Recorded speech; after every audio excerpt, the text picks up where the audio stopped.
Before we get into the main talking points of the video, I just want to say rest in peace to Vincent Pella, truly a legend in the FPS genre, one of the greatest FPS devs to have ever done it, from creating Call of Duty, Titanfall, Apex Legends, and even, ran the dev team for Battlefield 6 and put it in a spot it's never seen before, even outselling Call of Duty, and just bringing major success to the Battlefield franchise once again after Battlefield 2042 flopped.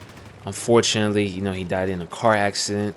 And, right before, Christmas. It's just very sad, and it was honestly very unexpected, abrupt news, but definitely deserves a piece in this video because he is somebody that had created a game where I have some of my best childhood memories. I started playing Call of Duty like Modern Warfare 3, like the OG Modern Warfare 3. So, one of the creators that created one of my favorite childhood games passing away is definitely just really sad and definitely hurts the community. Especially he was leading the team for Battlefield 6. But to get to the main point of the video and the main reason why you clicked here is, Battlefield 6 has been accused of using AI for one of its more recent winter bundles. Me, I'm not the type of guy to really buy bundles or anything. Only time I'll buy something like that is usually if it's a third-person game where I could see whatever outfit or skin. I mean, the only thing you really get to see is probably like the camo that comes with it. But I will put that up on screen of which bundle I'm talking about right here. And yeah, this is how communities and games start to fall off even worse, because like we just made a video showing how much players have left Battlefield 6 already, and now you're going to start backtracking on your word. They promised to never use AI like after its release, as far as in creating any art or for any bundles. For one, it's very lazy, and it also kills a lot of jobs for you know art directors and just people that are in that department of creating the bundles, creating the camos, creating the skins, the everything that comes in those bundles. You're taking away jobs from people and using AI to pump out this content that's subpar and trying to make a profit on us. It's a real slap in the face, especially when you promise us you were not going to do that and then you go ahead and do it anyways. It's been going around Reddit. Everyone's saying it's pretty much AI. You can have your own opinion on it, but to me, it kind of looks like it looks like a lazy ChatGPT made like logo. But it's just, this is how the downfall of most of these things happen. Just same thing with Call of Duty. Like Blame Truth was even talking about this back in Black Ops 6, and then you look at Black Ops 7, it's just like an AI slop fest, and they just kept going, multiple bundles and tons of player cards, just mass created by AI, just taking the lazy way out, like letting AI do all the work, cutting off, human jobs, and just trying to make a profit on us, mainly kids. A lot of kids are the type of people who probably spend money in the Call of Duty shops these days. I used to buy camos back in like Black Ops 2 days. Remember those reactive camos? Like it would have some fiery camo and it would be, like moving around, and it's like, it's like a live camo. To me, I used to love that. It used to be like $2-3. Y'all remember that? Like I miss those days where something cool or like a camo or a little bundle was like $3 to $5, but now you're charging $15-20 for a lot of these bundles, sometimes even 30. I've seen some ridiculous ones on Call of Duty, but thankfully Battlefield has not gone that route too badly as far as in with AI. This is like the first time I've heard anyone accuse EA Dice of using AI, but like I said, we have to stand up for ourselves as far as in gamers and as a community to not buy no more bundles, season passes, not to support them in any way until they address it or apologize for it, because at the end of the day you are going back on your word. So I'll put it like this: if you give them an inch, they'll take a mile. So I'm not sure for Black Ops 6. I'm not sure how much AI was used in that game and its player store or for the bundles, similar to how Black Ops 7 does it. But if you do it a little bit, like a bundle here, a bundle there, and you're still making your money and still make a lot of profit off of the AI bundle itself. It just shows that they can get away with it and they can do it. So they'll start doing it more, and eventually there'll be like no humans even making any of these bundles anymore. And a lot of people aren't even satisfied with the human made bundles. I don't really see anybody talking about, the great skins Battlefield 6 is dropping, and then you're gonna come out with, worse, sloppier AI content. It's just not a good look for the game at all, and it turns a lot of people off. Especially if this is going to be a game where you're not coming out every year. You're going to be coming out every 3 to 4 years. It turns a lot of people off from even trying out the game because people don't like AI. It's like with Arc Raiders, people got very mad that they used AI like voices, but it was like they paid, I believe, voice actors to use a text-to-speech model for the AI so they could save more money and put it into the gameplay, which I'm totally cool with. It's not like they're just using AI to make a bundle and selling it off, like using ChatGPT or something to craft up or, create like a bundle or player cards for people to buy. They create their own. But I wasn't really mad about the AI voices in Arc Raiders. If it's more money towards gameplay, I'm all for it, because that's what Call of Duty does. They blow all their money on like marketing, AI, and sometimes they just don't. It doesn't seem like they have enough money to even improve their game by the time they're done. And if they do, it just shows how greedy, Call of Duty has become, which can very much happen to EA Dice and the Battlefield game. We don't want that, because the moment that starts happening, that where they prioritize the profit and just see that they could push us around, no matter what they do, no matter how much they go back on their word, if there's no consequences for those actions, they're just going to keep doing it. And then eventually, we're just going to be getting told what we're supposed to like, and we should be appreciative of whatever we get. Kind of like with Call of Duty's matchmaking. Everyone's been begging SBMM to be turned off, and look what happens. Nothing happens at all.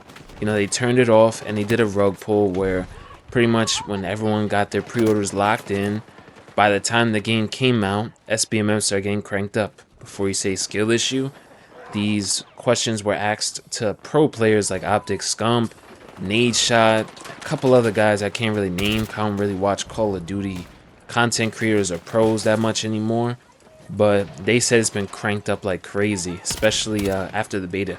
The beta, you could tell from what I've seen on the gameplays, it looked completely off, but to me, I'm like, that's not really enough to bring me back to Battlefield. I mean Black Ops, Call of Duty, whatever.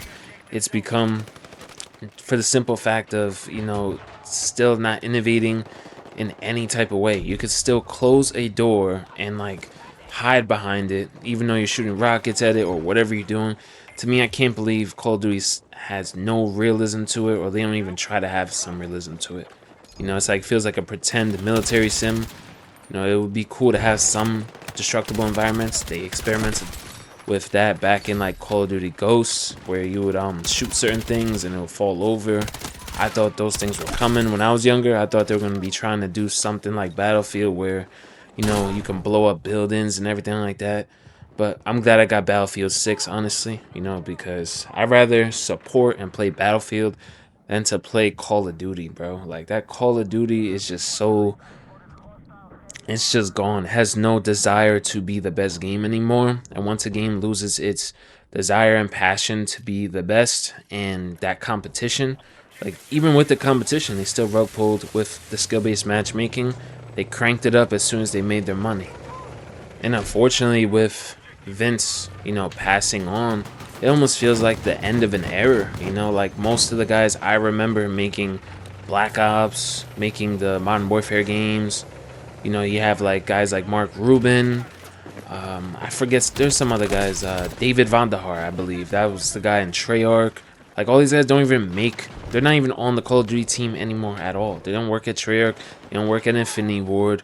And everyone that created the games that we know and love truly, from like, the Modern Warfare 2 and 3, I'm talking about the originals, not the newer iterations of them, and the Black Ops 1, the Black Ops 2, and even BO3. BO3, I could respect. It was a really great Call of Duty.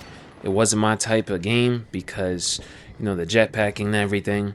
I really hope this isn't the end of an era, and even with Vince passing on, that they could still have a plan to continue to make this game the best it can be, and to continue listening to the community and not go to the same path Call of Duty, you know, has went to. Because ever since they got acquired by Microsoft, it seems like the greed has gotten even worse. You know, like Microsoft has invested so much money into AI. Now they're forcing all their game companies that they have to use AI for most of the game development. So I'm not sure how much AI they're forced to use, but you know, Microsoft obtaining Call of Duty, I thought could help. I never knew Microsoft was this greedy and would just make it like a money bag type of thing where they're just getting money and they just don't care. They prioritize the profit over consumers' enjoyment, and I don't support that. I will never support that, really. With Battlefield 6, despite its issues, its map sizes, and things that frustrate me a little bit, and the reason why I took a break from the game for a little while, which I'm going to be getting back into anyways, at least they're being transparent for the most part, you know, throughout the whole journey. And it seems like these guys are trying to make a game where the consumers can have some fun. You know, one of the cooler mechanics in this game that was introduced is like the drag and revive. I feel like I'm in war, dragging, you know, like a dismembered teammate into a corner, you know, picking them up. And the destructible environments, you guys gotta remember, this is my first like real Battlefield game. I played a little bit 2042, like maybe like 10 hours of it, so I hardly played it because it felt like an imitation of COD.